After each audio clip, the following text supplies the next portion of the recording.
السلام علیکم۔ بسم اللہ الرحمن الرحیم۔ حزام بن خالد اپنے خاندان کے افراد کے ساتھ ایک سفر پر تھے کہ ایک رات انہوں نے خواب دیکھا کہ وہ ایک انتہائی خوبصورت سبزہ برجد کے موتیوں سے بنے ایک تخت پر بیٹھے ہیں۔ ان کے ہاتھ میں ایک نایاب موتی ہے جس کو وہ پلٹ پلٹ کر دیکھ رہے ہیں۔ اتنی دیر میں ایک مرد گھڑ سوار آتا ہے اور ان کے پاس آ کر پوچھتا ہے، اے حزام بن خالد، کیا اس موتی کو مجھے کتنے میں بیچو گے؟ حزام بن خالد کہتے ہیں کہ مجھے اس موتی کی قیمت کا علم ہی نہیں ہے، آپ بتاؤ اس موتی کو کتنے میں خریدو گے؟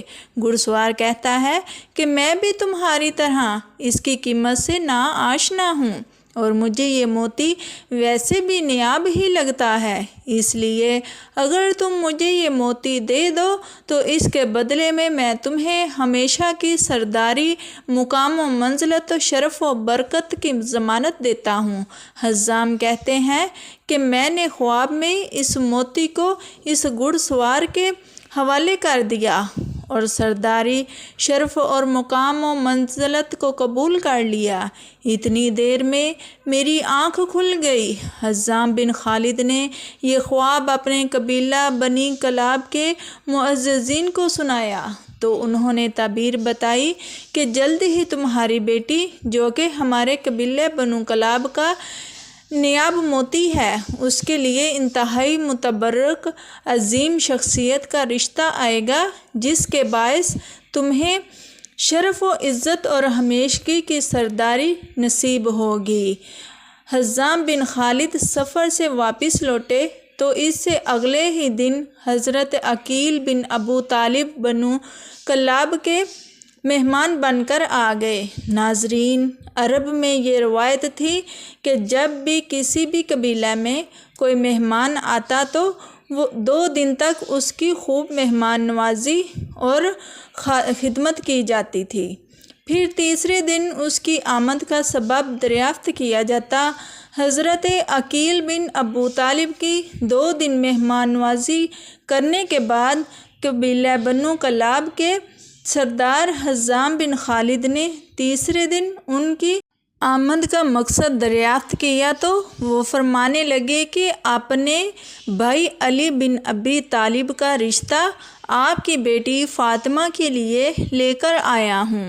حزام بن خالد کہنے لگے، اے عقیل، امیر المومنین کے لیے ایک صحرا نشین عورت شائستہ نہیں ہے جو صحرا نشینوں کی ابتدائی تہذیب و تمدن میں پلی ہو۔ انہیں ایک بلند مرتبہ تمدن والی عورت سے ازدواج کرنا چاہیے، اور ان 2 تمدنوں کے درمیان فرق ہے۔ عقیل نے ان کے کلام کو سننے کے بعد کہا، جو کچھ آپ کہتے ہیں اس سے امیر المومنین باخبر ہیں، اور ان اوصاف کے باوجود وہ ان سے رشتہ ازدواج قائم کرنا چاہتے ہیں۔ اس کے بعد ام البنین کے والد نہیں جانتے تھے کہ کیا کہیں، اس لیے حضرت عقیل سے مہلت چاہی تاکہ بیٹی کی ماں سماسہ بنت سہیل اور خود بیٹی سے پوچھ لیں، اور جناب عقیل سے مخاطب ہو کر کہا، میں اپنی بیوی اور بیٹی سے اس بات کا مشورہ کر لوں۔ ام البنین کے باپ جب اپنی بیوی اور بیٹی کے پاس گئے تو دیکھا کہ ان کی بیوی ام البنین کے بالوں میں کنگھی کر رہی تھی۔ حزام بن خالد کمرے میں داخل ہوئے اور ان سے حضرت علی کو قبول کرنے کے بارے میں سوال کیا اور کہا، کیا تم ہماری بیٹی کو امیر المومنین کی شریک حیات بننے کے لائق جانتی ہو؟ جان لو کہ ان کے گھر کا مرکز علم و حکمت اور ادب کا گھر ہے۔ اگر تم اپنی بیٹی کو اس گھر کی خادمہ بننے کے لائق جانتی ہو تو ہم اس رشتے کو قبول کر لیں گے، اور اگر اس کے لائق نہیں جانتی ہو تو انکار کر دیں گے۔ ناظرین، حضرت عقیل علم انساب کے ماہر تھے، اس لیے دختر رسول حضرت طیبہ طاہرہ فاطمہ سلام اللہ علیہ کے بعد جب حضرت علی شیر خدا نے محسوس کیا کہ بچوں کی دیکھ بھال اور گھرداری کے امور کے لیے ایک عورت کی ضرورت ہے تو آپ نے اپنے ماہر انصاب بھائی حضرت عقیل کو فرمایا، میرے لیے ایک ایسی عورت کا انتخاب کیجیے جو شجاع اور دلیر مرد عربوں کی نسل سے ہو تاکہ میں اس کے ساتھ شادی کروں اور وہ میرے لیے ایک بہادر اور شہوار بیٹے کو جنم دے۔ حضرت عقیل کے مطابق بنی کلاب کے قریش کے بعد عربوں کا سب سے مشہور قبیلہ تھا جس کے مرد شجاعت کے لیے مشہور تھے، اس لیے حضرت عقیل نے بنی کلاب کے سردار حزام بن خالد کی بیٹی فاطمہ کا انتخاب کیا جو شجاعت و بہادری اور گھڑ سواری میں ماہر تھی۔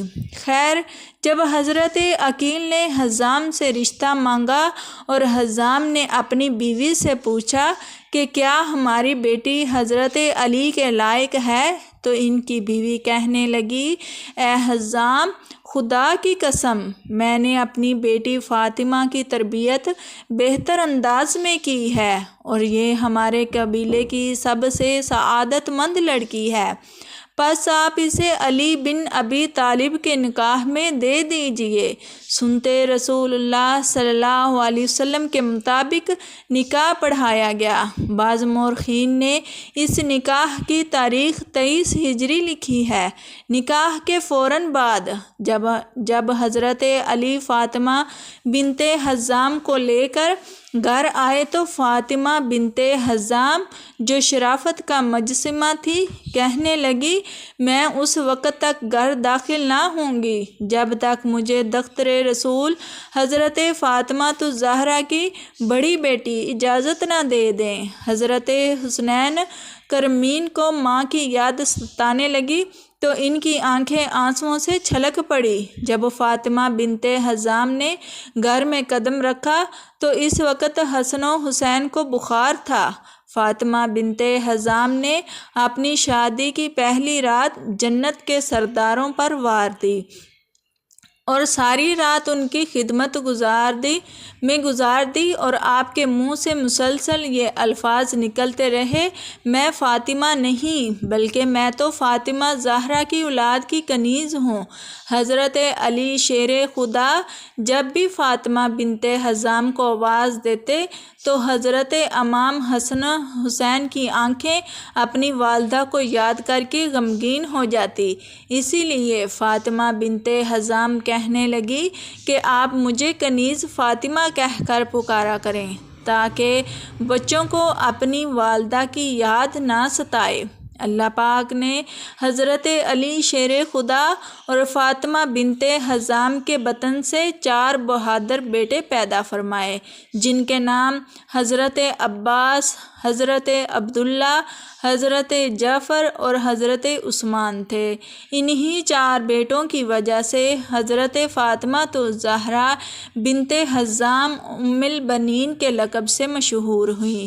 حضرت ام البنین نے اپنے یہ 4 بیٹے حضرت امام حسن پر کربلا میں وار دیے اور تمام نے شہادت کا رتبہ پایا۔ آپ نے حضرت امام علی کی شہادت کے بعد جوان ہونے کے باوجود دوسری شادی نہ کی، 20 سال سے زیادہ کی طولانی مدت تک زندہ رہی۔ آپ کی تاریخ وفات کے بارے میں اختلاف ہے، لیکن مشہور یہی ہے کہ حضرت ام البنین نے 13 جمادی الثانی 64 ہجری کو وفات پائی۔ ناظرین، کمنٹ باکس میں اللہ کے 99 ناموں میں سے ایک نام ضرور ٹائپ کریں۔ ویڈیو اچھی لگی ہو تو ویڈیو کو لائک کریں، شیئر کریں اور چینل کو سبسکرائب کریں۔ اللہ حافظ۔